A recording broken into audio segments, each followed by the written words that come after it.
Bon, je déteste ce genre d'exercice, maintenant je peux vous le dire.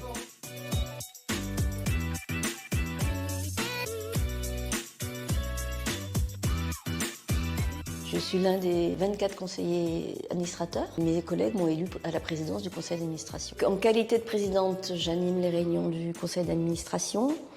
Je suis représentante de la CAF vis-à-vis des instances, donc, que peuvent être l'État, la métropole, la région, les collectivités territoriales, les associations. Et à ce titre, je participe à des réunions avec ces partenaires, au cours desquelles sont définies les politiques que l'on veut développer.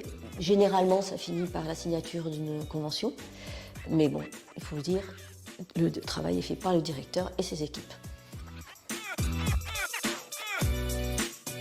Ça peut être la signature de CTG, ça peut être l'inauguration d'une crèche. Ensuite, on peut aussi inaugurer une maison des assistantes maternelles. Là, c'est toujours très agréable parce que vous rencontrez des personnes de terrain. C'est souvent des personnes passionnées, dynamiques, très professionnelles en plus. Donc ça, j'aime beaucoup avoir cette température du terrain. À travers tous ces événements, je dois vraiment être la représentation des décisions du Conseil et de la dynamique de la CAF et de tout ce pétillement qu'il peut y avoir en CAF, parce que je trouve que de partout, il y a des pépites, quoi. Il y a des gens qui travaillent et puis moi, j'ai l'honneur de les représenter. Alors aujourd'hui même, c'est un jour important pour la CAF puisque nous aboutissons sur une convention cadre des centres sociaux. Nous allons la signer cet après-midi. Des signatures, c'est l'aboutissement d'un travail que font les services avec le directeur général. Donc c'est toujours très agréable d'être à l'aboutissement de quelque chose. Et puis sinon, comme vous le savez, le 23 juillet l'année dernière, en 2023, il y a eu la signature d'une nouvelle COG pour la période de 2023-2027. Donc forcément, les premiers mois qui suivent, nous adaptons ces grandes lignes directives au niveau local et nous cherchons des actions en adéquation avec cette COG. C'est ce qui nous tient le plus en ce moment. Le conseil d'administration, il est en charge de donner les orientations de la CAF locale 13 et de suivre l'activité de la CAF. On va forcément approuver ou non les budgets qui ont été utilisés, comment. Après, comment parvenir aux objectifs qui ont été donnés par la COG, c'est vraiment du domaine du directeur général. Nous n'avons pas les leviers pour ça. Nous ne sommes plus sur des décisions entre guillemets politiques, d'orientation.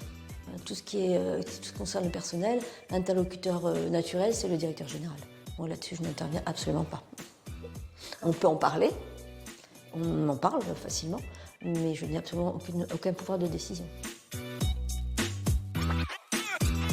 La pluralité des relations humaines. C'est vraiment fait de rencontres et c'est très intéressant pour ça. Sincèrement, j'ai été vraiment admirative dès le début de la passion que j'ai trouvée sur le terrain. Et le professionnalisme aussi. La CAF, auprès du plus grand nombre, c'est un distributeur d'allocations, logement ou allocations enfants. Mais il y a tout un travail social qui est extraordinaire de terrain, quoi.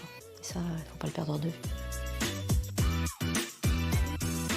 Dans ces rencontres, il faut arriver à bien capter et comprendre les attendus des autres pour arriver à dépasser les différences, les différends et construire sur du compromis. Et vraiment ne pas perdre jamais de vue pour qui on travaille. On travaille vraiment, et j'estime personnellement qu'on est au service des habitants du département. Un peu plus pour les familles, mais vraiment au service d'eux. Pour moi, c'est vraiment le service public avant tout. Je dirais d'allier l'utile à l'agréable et d'aller toujours chercher le positif, parce qu'il y en a partout, même dans les cas difficiles qu'on peut rencontrer. Et d'aller trouver des solutions, d'aller savoir aider. Quoi qu'il en soit, on peut aider.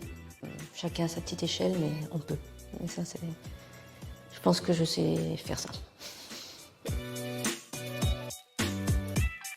C'est d'être concrètement contributeur de la cohésion sociale. Vraiment, je sens que c'est un rôle important, donc ça pourrait être une fierté. Après, d'avoir appris, quand je me suis installée dans la présidence, d'être la première femme nommée à la CAF de Marseille, ça m'a donné une petite pression, mais aujourd'hui, ça sera peut-être une fierté à la fin du mandat. Si ça s'avère globalement positif, ce sera une fierté. Personnellement, je suis ravie des 2 ans que je viens de passer, donc je ne change rien.